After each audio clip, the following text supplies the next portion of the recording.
I struggled with bipolar disorder for years. Now, I have zero symptoms.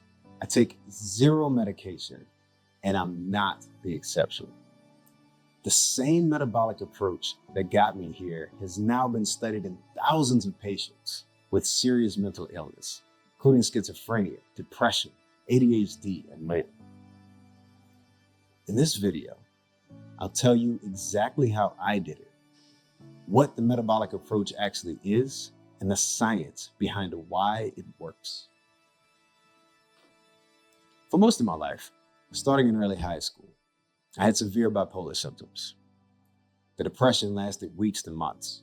Suicidal thoughts, barely able to speak, no interest in anything I used to love, exhausted all the time. Then it would flip.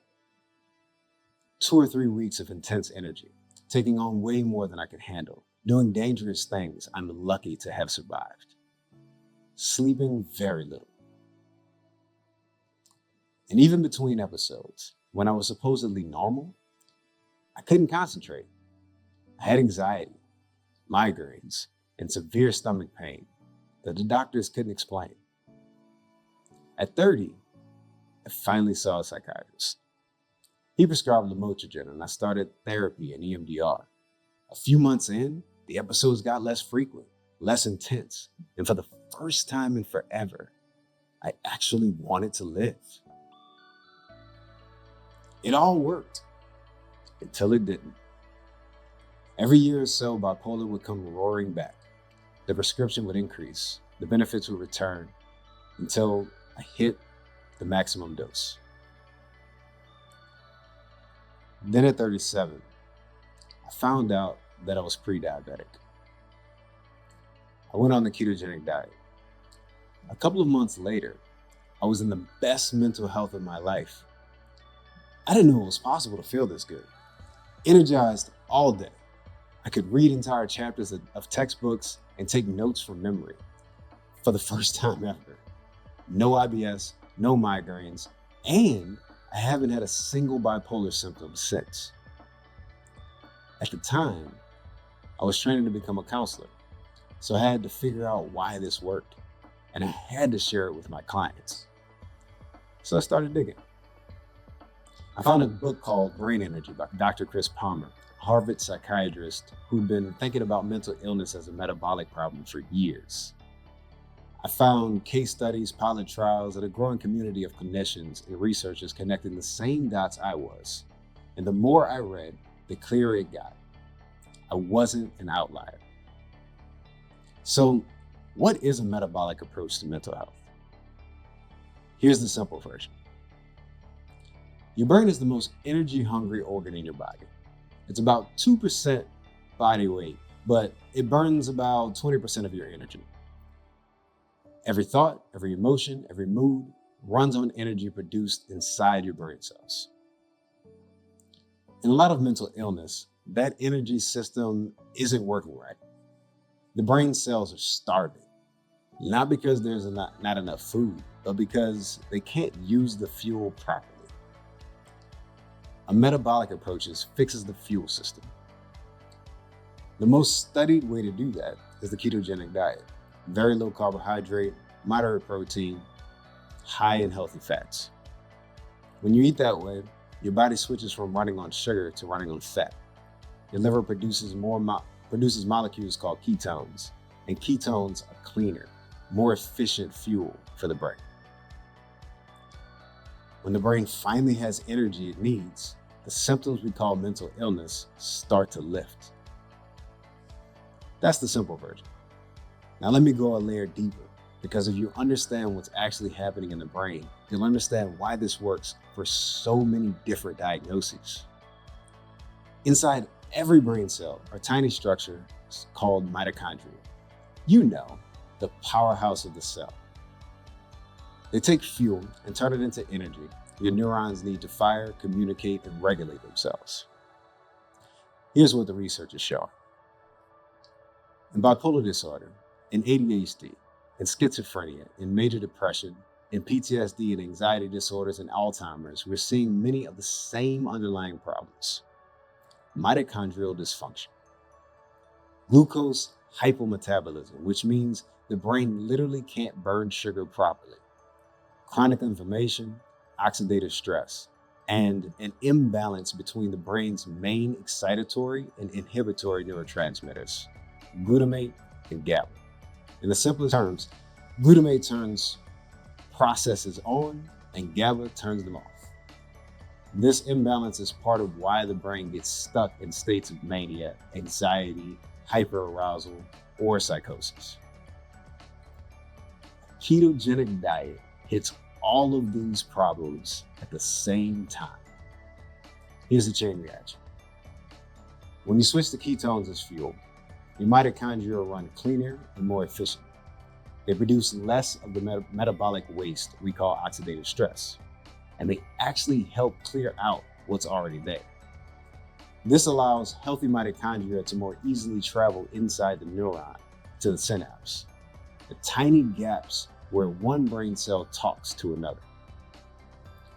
And the synapses are where the brain releases its chemical messengers, those neurotransmitters. Those messengers are called dopamine, serotonin, norepinephrine, the neurotransmitters you've heard about for years from medication ads. Their production, their release, their recycling, all of it depends on having healthy mitochondria right there at the synapse, supplying energy on demand. So, when people talk about a chemical imbalance in the brain, that's not wrong, it's just incomplete. The imbalance is real, but the upstream cause is often that the brain's energy system is broken. So fix the mitochondria, and the neurotransmitter system finally has what it needs to work the way it was designed to. Ketones do even more than that. They shift the GABA to glutamate ratio towards calm. They reduce inflammation throughout the brain. They actually trigger your brain to build new mitochondria, and they upregulate something called BDNF, brain-derived neurotrophic factor, which is essentially fertilizer for your neurons. This is why the same intervention can help conditions that look completely different on the surface. Bipolar, schizophrenia, and ADHD, depression, and Alzheimer's seem like separate conditions, but underneath, they often share the same root, a brain that can't make enough energy. Fix the energy, fix the brain. So here's exactly what I did. The foundation is simple, mostly meat and vegetables. That's it, that's the whole shopping list. But I tracked 4 numbers, and these numbers matter. Net carbs, under 35 grams a day.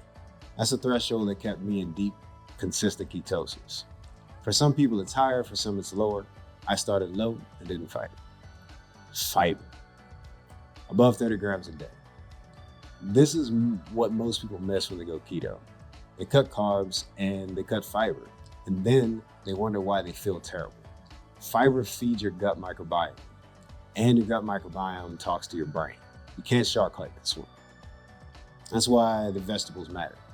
Avocados are your friend. Saturated fat, not exactly a consensus on this, but I kept it to under 40 grams a day. This is the part most keto influencers won't tell you about. A lot of ketogenic diets are bacon and butter heavy, and that can raise your cholesterol, especially ApoB, to levels that can hurt your cardiovascular health. I want keto to fix my brain, not wreck my heart. So I keep saturated fat moderate and get most of my fats from olive oil, avocado, nuts, and fish. I know that there's a lot of competing research on cholesterol. I'm just trying to be careful. Protein. I do 1 gram per pound of ideal body weight. Not your current body weight, your ideal weight. The weight you want to be at. There's solid research showing this level of protein protects muscle mass and supports longevity, especially as we age. For me, that meant about 170 grams a day. I tracked all of this in an app called Chronometer. You don't have to use that one specifically, but you do have to track, at least at first. You can't manage what you don't measure. And you'll be surprised how often you're off until you actually look. I put some resources in the description to help you make the diet that's right for you. I followed this with full fidelity for a few months. No cheats. I also made sleep a priority. For me, this turned out to be one of the most important pieces of all, because sleep is the foundation to mental health and especially to mood stability. When my sleep started to slip, everything else got harder to hold together. So protecting it consistently became one of my most reliable tools for staying balanced. I have some videos and resources on how to get the best sleep linked in the description. So after all this, the symptoms cleared. And now I can have a dessert once a week without any return of symptoms. The metabolic flexibility I built lets me handle occasional carbs without falling out of the protective state I worked to get into.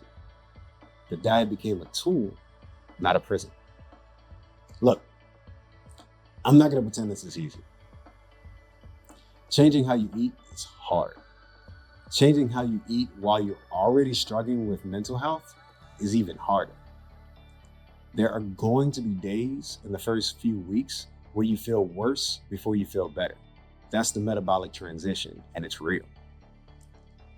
There's a learning curve. There's a social cost. There's grief, even for the foods you used to lean on. But this has been well worth it for me. If everything I just said feels too much, here's the one thing to do this week.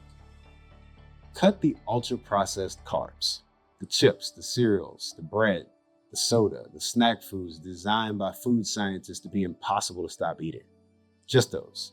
Don't worry about ketones and macros or apps yet. Just take out the stuff your great-grandparents wouldn't recognize as food. See how you feel in a few weeks. If your wellness improves, you may be motivated to do more. One last thing, and this really matters. I'm not your doctor. I'm not your therapist. I'm not your dietitian. Nothing I've said is a prescription for what you should do. If you're on psychiatric medication, please don't make changes to your medication based on this video. As your metabolic health improves, your medication needs may change. But that's a conversation between you and your prescriber. The goal isn't to get you off your meds. The goal is to feel better. Sometimes those are the same thing, and sometimes they aren't. Work with a professional who can help you figure out which. And if this video helped you out, or if you know someone who's struggling, share it with them. The reason I'm making this is simple. I lived for years thinking that the way I felt was the way I was always gonna feel. It wasn't. And the people who are suffering right now today deserve to know that. If you want more information on mental health, subscribe. I'll keep sharing what I learned.